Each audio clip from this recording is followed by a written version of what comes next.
3 rumeni sono stati arrestati dai carabinieri dell'aliquota radiomobile della compagnia di Conegliano ieri nel tardo pomeriggio perché resisi responsabili di un furto aggravato all'interno del supermercato Lidl di Via Verdi di Oderzo. Sono 3 che viaggiavano a bordo di un minibus, un Ford Transit, e erano stati già segnalati al 112 da alcuni esercenti della zona come autori di probabili furti. L'azione compiuta dai carabinieri ha permesso di bloccare i 3 mentre ovviamente si stavano allontanando a bordo del furgone dopo aver perpetrato il furto e dopo aver nascosto la merce sotto i giubbotti.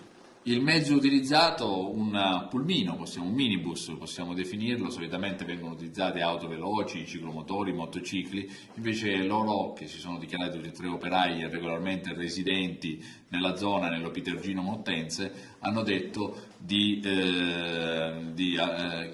quello era il loro mezzo di locomozione. Sono stati trattenuti in camera di sicurezza perché tratti in arresto e stamattina saranno giudicati con il rito direttissimo presso il Tribunale di Treviso. Il particolare curioso sta nel fatto che l'arresto è stato possibile grazie al fatto di aver rotto la placca dell'antitaccheggio che era riportato su una scatola di cioccolato e quindi scatta per loro l'arresto per la responsabilità per il furto aggravato. Alcuni era già noto, in particolare uno era stato già condannato per furto di gasolio e a carico del secondo c'era un provvedimento, una denuncia a piede libero per furto all'interno del supermercato. Il terzo è un incensurato.